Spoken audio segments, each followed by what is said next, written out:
मैं प्रेम कुमार मस्त, जनहित इंडिया से। आज हमारी मुलाकात रागिनी सिंह जी से हुई है, जो प्रदेश कार्यकारिणी सदस्य हैं सपा समाजवादी पार्टी के, और यहाँ आजमगढ़ जिला लोकसभा प्रभारी और विधानसभा भी प्रभारी रही हैं। आइए इनसे मुलाकात करते हैं और इनसे जानते हैं कि पार्टी इस बार इस उपचुनाव में किस बेस पे लड़ रही है। पिछली बार इन लोगों ने बहुत अच्छा प्रदर्शन किया विधानसभा चुनाव में, अब देखना इस बार क्या करते हैं और ये अपनी राय बताएंगे। तो मैम आप बताइए कि क्या है इस बार की रणनीति। सबसे पहले आपको बहुत बहुत धन्यवाद देती हूँ कि आप लोग कम से कम जो जनता की आवाज़ है, जो क्षेत्र की आवाज़ है, वहाँ पर जाकर आप लोग सही तरीके से काम करने की कोशिश कर रहे हैं, ये बहुत अच्छी बात है। और रही बात रणनीति की, तो एक ही बात है कि हमारी जो समाजवादी पार्टी है, जो इसकी सोच है, जो डॉक्टर लोहिया जी की सोच है, जो मान्यवर अखिलेश जी की सोच है, जो कांशीराम साहब की सोच है, जो बाबा साहब की सोच है, जो माननीय मुलायम सिंह यादव जी की सोच है कि समाज का, हमारे समाजवादी पार्टी एक ऐसी पार्टी है जो हर जन को, ये जाति बिरादरी नहीं देखती। पहली बात तो कुछ लोग कहते हैं कि ये विशेष रूप से लोग कहते हैं यादव की पार्टी है, तो उनके दिमाग का भी मैं खंडन करना चाहूँगी कि समाजवादी पार्टी सबकी पार्टी है। इसमें ना धर्म देखा जाता है, ना जाति देखी जाती है, ना संप्रदाय देखा जाता है, और विशेष रूप से यहाँ केवल विकास की बात होती है, यहाँ समानता की बात होती है। ये लड़ाई जो है पूंजीपतियों की लड़ाई है, समानता असमानता की लड़ाई। जो भेदभाव कर दिया गया है कि जो अमीर है अमीर रहेंगे, जो गरीब है गरीब रहेंगे, जिनके बच्चे पुश्तैनी काम कर रहे हैं वही रहेंगे, लकीर का फकीर बनने की जो कोशिश की जा रही है वो दिमाग से हटाने की कोशिश की जा रही है।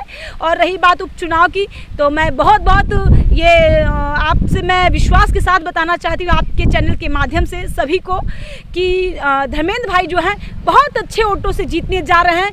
कि आजमगढ़ में एक एक ईंट पर कि वो समाजवादी पार्टी का विकास की बात होती है। समाजवादी पार्टी किसी धर्म की राजनीति नहीं कर रही है, हमेशा विकास की बात करती है। आप कहीं भी चले जाइए, आप किसी भी मुद्दा को उठाकर देख लीजिए, चाहे युवाओं की मुद्दा हो, चाहे महिलाओं की मुद्दा हो, चाहे अल्पसंख्यकों की मुद्दा हो, चाहे रोजगार की मुद्दा हो, चाहे महंगाई की बात हो। आप विपक्ष को भी हमारे देख लीजिए, मजबूत विपक्ष के मजबूत नेता है जो हैं हमारे अखिलेश भाई साहब हैं, और उन्हीं के हनुमान के रूप में आए हैं, उन्हीं के पूर्णतः उन्हीं की कॉपी के रूप में आए हैं, धर्मेंद्र भाई आए हैं। उनके बारे में मैं कहना चाहती हूँ कि वो इतने तेजपूर्ण हैं, इतने ओजपूर्ण हैं, उनको सर्वश्रेष्ठ सांसद का अवार्ड भी मिल चुका है, और निश्चित तौर से वो आजमगढ़ को बहुत ही अच्छा उत्तम तरीके से विकास करने की कोशिश करेंगे।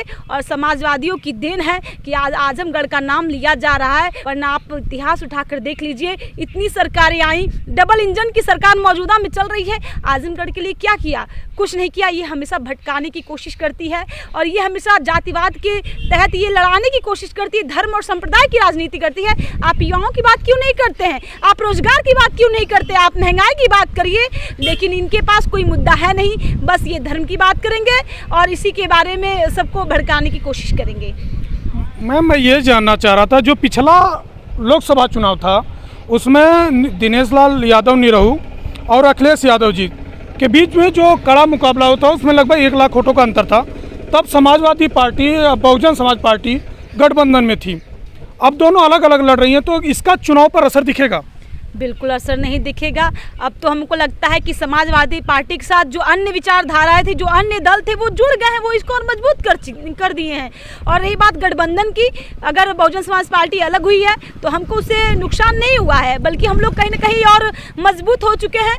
क्योंकि एक बात मैं बताना चाहती हूँ कि अगर निरहुआ जी आए हैं, मैं उनसे कहूँगी कि आप दोबारा फिर हारने के लिए क्यों आ गए? आपको अपना क्षेत्र देखना चाहिए, आप उस क्षेत्र में पारंगत हैं, आप राजनीतिक व्यक्ति नहीं हैं। आपका जो कार्य है अपना कार्य करिए। हर व्यक्ति का अलग व्यक्तित्व होता है, हर व्यक्ति का अलग प्रभाव होता है। तो मुझे लगता है कि जो लीड रहेगी बहुत ही शानदार लीड रहेगी, और 1 लाख ऊपर से नहीं, ये 1 लाख प्लस जाएगी भाइयों, और बहुत अच्छा इसका मैसेज रहेगा। मैम एक बात और थी कि आप लोगों ने विधानसभा में 5-5 विधायक यहाँ अपने इस क्षेत्र से, सदर विधानसभा क्षेत्र से, सदर लोकसभा क्षेत्र से विधायक बनाया।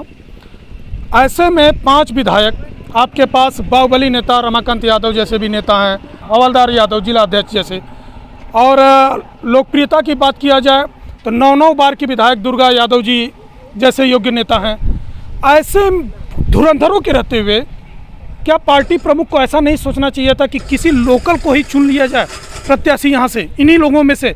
आप भी लगातार जुड़ी रहती हैं, जनता के बीच में जाती रहती हैं। आप भी उन्हीं नेताओं में से, योग्य नेताओं में से आती हैं जो टिकट के दावेदार हैं। तो क्या पार्टी को विचार नहीं करना चाहिए था इस पर? मैं आपको सूचित करना चाहती हूँ कि पार्टी का जो हमारे अखिलेश भाई हैं वो इतने शानदार नेता है कि अपनी मन से नहीं वो कोई चुनाव करते, वो सबकी सहमति यहाँ हुई। जितनी हमारे, पहली बात तो हमारी 10 विधानसभा पे हमारी सीट है समाजवादी पार्टी की। हमारे विशेष रूप से जो लोकसभा सदर की सीट आती है, जो 5 विधायक आते हैं, सबसे मंथना हुई, सबसे चिंतन किया गया, इसलिए सबसे बात हुई। उसके बाद ये निर्णय लिया गया कि अगर आजमगढ़ को अगर सही तरीके से कोई विकास की राह पर ले जा सकता है तो एक मजबूत चेहरा चाहिए। और जितने लोगों का आप नाम बताए वो बहुत अच्छे हैं, लेकिन उनका जो वो उन्होंने खुद अपनी जो बात कही, उन्होंने खुद अपनी सलाह दिया कि अगर यहाँ से धर्मेंद्र भाई लड़ेंगे तो विकास और अच्छा होगा, ताकि एक जो लगाव होता है बहुत अच्छा तरीके से चलता है। और ये खुद सांसद रह चुके हैं, आप समझ रहे हैं कि जो कोई व्यक्ति जो कार्य करता है उसमें और उसको अनुभव हो जाता है, वो अपने कार्य को और बहुत अच्छी तरह से बेहतर तरीके से करता है।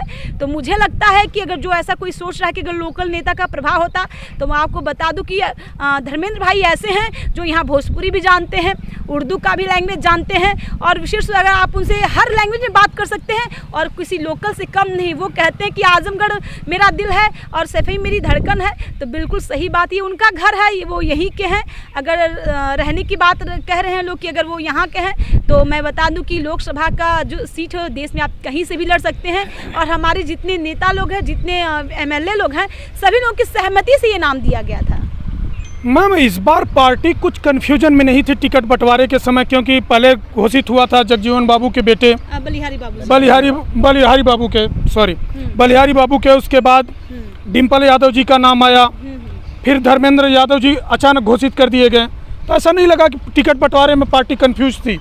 बिल्कुल नहीं लगा कि टिकट में कोई कन्फ्यूजन नहीं था।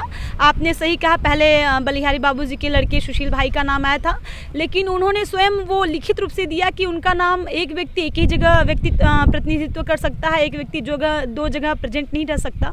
तो उनका जो नाम था, समय बहुत कम था नामांकन का, और जब उनको जब अपनी भूल का आभास हुआ तो उन्होंने स्वयं लिख कर दिया और शीर्ष नेतृत्व को उन्होंने सूचना दिया कि आप मेरी जगह किसी और को करवा दें, क्योंकि जो मौजूदा प्रशासन है, मौजूदा सरकार है, वो बिल्कुल समय नहीं चाहेगी, वो बिल्कुल काटने का चाहेगी कि समाजवादी पार्टी कोई कहीं तरह मजबूत ना हो।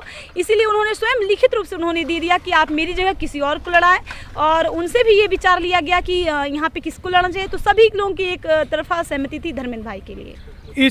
इस बार जो है लड़ रहे हैं वो गुड्डू जमाली जी बसपा से। आप भी बसपा के कद्दावर नेताओं में से रही हैं, आप उससे महाप्रधान भी रह चुकी हैं। मैं निर्दल थी महाप्रधान। हाँ, निर्दल महाप्रधान थी। अच्छा, बसपा पार्टी से जुड़ी हुई थी बाद में आपने? जी हाँ जी। तो ऐसे में आप उनको इस लड़ाई में कैसा आंक रही हैं? देखिए, गुड्डू जमाली साहब का जो प्रभाव था पहले रहा होगा, लेकिन जो विधानसभा का इलेक्शन रहा, आप खुद सोचिए कि अगर वो प्रभावशीलता की बात देखी जाए, जमाली भाई जो थे वो पहले बसपा में थे, लेकिन फिर वो जब इनको टिकट नहीं मिला फिर चले गए, वो सपा के साथ आए ऐसा सुना गया, फिर चले गए AIM में। अगर वो सही तरीके से, अगर बसपा की अगर सही तरीके से हिमायती रहते तो उनको चुनाव ही नहीं लड़ना चाहिए था। वो क्यों AIM में गए, क्यों लोगों को कंफ्यूज करने, क्यों हमारी जो समाज है उसको क्यों धोखे में डालने के काम कर रहे हैं? वो बसपा को खुद हराने का काम किया। अगर ऐसा तो अब्बू सलाम जो थे वहाँ के प्रत्याशी, तो उनको सहयोग करना चाहिए था, उनका सपोर्ट करना चाहिए था, अगर इतने ही हिमायती थे। लेकिन सभी लोग जानते हैं कि राजनीति ऐसा चीज़ है, यहाँ पे समझदार हैं लोग, प्रभुत्व हैं लोग। लेकिन एक चीज़ मैं कहूँगी कि जमाली साहब के आने से कोई मतलब नहीं है। हाँ, थोड़ा बहुत लोकल का प्रभाव हो सकता है, लेकिन बता दूं मैं, कल आजम साहब आए थे, उनके आने से जो हमारे अल्पसंख्यक समाज भाइयों में जो एक बहुत महत्वपूर्ण संदेश गया, वो निश्चित रूप से वो एक तरफा काम करेगा, और मुझे लगता है कि बहुत अच्छा काम करेगा वो, क्योंकि जो हमारे अल्पसंख्यक भाई हैं वो अपने मान शान स्वाभिमान के लिए किसी के साथ समझौता नहीं करेंगे। वो जान रहे हैं कि जो है जनहित इंडिया के माध्यम से जी जनता को कुछ संदेश देना चाहेंगे? बिल्कुल, आपके चैनल के माध्यम से मैं बिल्कुल संदेश देना चाहूँगी कि मेरे मित्रों, आप लोग किसी के छलावे में मत आइए। आप लोग दूरदर्शी बनने की कोशिश करिए कि आपकी आवाज़ कहाँ पे बुलंद हो सकती है, आपकी आवाज़ कौन सही तरीके से उठा सकता है। ऐसे व्यक्तित्व को आपको चुनना है, न कि किसी के छलावे में आना है, न किसी भटकावे में आना है। तो आप एक तरफा वोट करिए समाजवादी पार्टी को, क्योंकि समाजवादी पार्टी ही सही तरीके से जो मौजूदा सरकार है, BJP है, उसका सशक्त तरीके तरीके से आवाज़ उठाने का काम करेगी। इसीलिए आप लोग से हाथ जोड़ के मैं निवेदन करना चाहती हूँ कि आप लोग अधिक से अधिक वोट करिए। समाजवादी पार्टी का जो सिंबल है साइकिल निशान को धर्मेंद्र भाई के हाथों को आप लोग मजबूत करिए, अखिलेश भाई के हाथों को मजबूत करिए। और इसीलिए मैं आप लोगों से कहना चाहती हूँ धर्मेंद्र भाई के लिए कि धर्मेंद्र भाई, हम सभी लोग एक एक लोग आजमगढ़ के वासी जो एक एक लोग धर्मेंद्र भाई बनकर इलेक्शन लड़ने के लिए हम लोग आतुर हैं। और 23 तारीख को आप लोग सबसे पहले जाइए अपने बूथ पर, वहाँ पे वोटिंग करिए। धूप बहुत ज़्यादा है, ये गर्मी का मौसम है, स्पेशली जून का जो मौसम होता है, कहते हैं कि न गर्मी खून में होती है न गर्मी ऊन में होती है और ना ही गर्मी महीने की जून में होती है। अगर कहीं गर्मी है तो मात्र जुनून में है।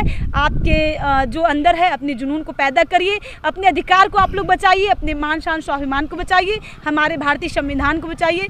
बहुत बहुत धन्यवाद। बहुत बहुत धन्यवाद मैम, आपने अपना बहुमूल्य समय दिया।